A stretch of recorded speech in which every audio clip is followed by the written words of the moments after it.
Okay, so the first piece that we're going to play on our concert, hopefully, is called Chaconne by Henry Purcell, who was born in 1659. Anyway, the piece that we're playing, Chaconne, is actually more of a French piece than it is an English piece, which is very weird.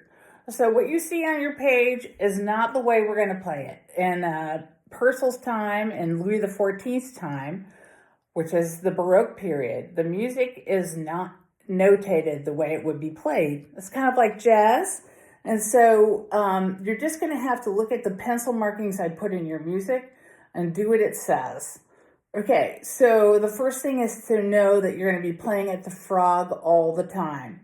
I'll put some links in of some video clips so you can see Louis XIV and something else that will make you think about maybe the kingly, courtly music of this time.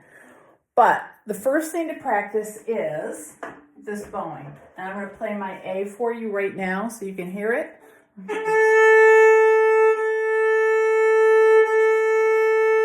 here's D. Back to A.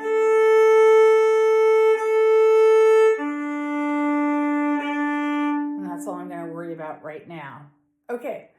So this is the bowing we're all going to practice, all the instruments, violin, viola, cello, and bass. We're going to go down, down, up, down, down. So right at the frog, so you got to have a good bow hold, and it sounds like this.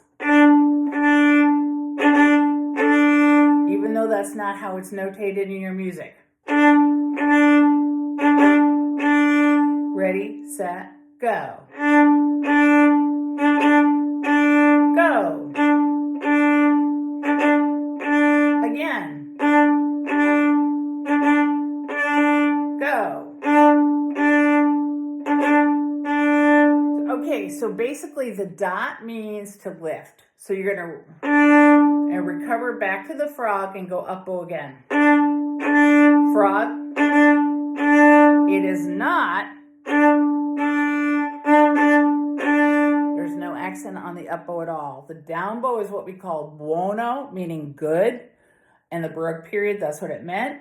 And so you want the downbeat to always be down bow. And the upbeat is what we call cattivo, bad. Okay, so here it goes again. Down, lift, recover, go. Recover, go. Lift. Okay, so first violins, your part is like this, and second violins, you're exactly in thirds with them. Open strings, lower positions as much as possible in this. You want resonant sound because you're playing on gut strings, and fourth finger sounds crappy. True. Okay, here's first violin idea.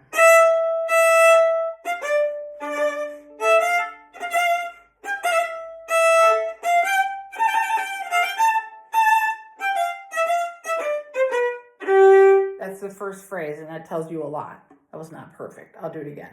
Ready, set, go. Down, lift, lift, up, lift.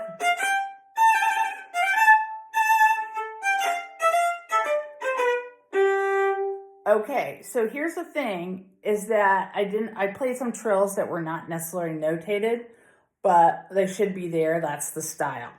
In Baroque music, exactly kind of like jazz, it's inégal. Okay, so what this kind of unequal, inégal, is pointé, which means it's very sharply accented.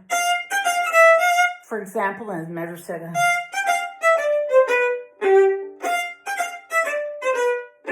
Look how low I am in the bow.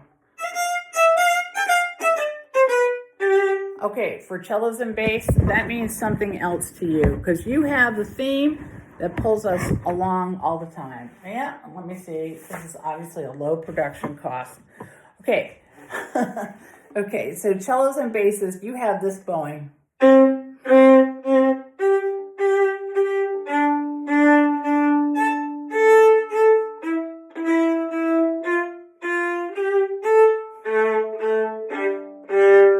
The question is, why do you need to do down, down, down, or down, down, up? Because What happens on the harmony and what happens in the piece is what happens on the second beat is what's important.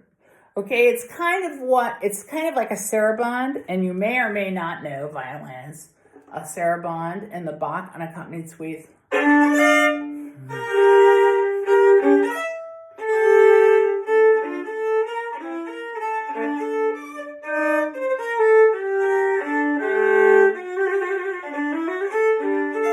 Almost, okay, that was not perfect, but just the idea that something important happens on the second beat. So you've got 1, 2, 3.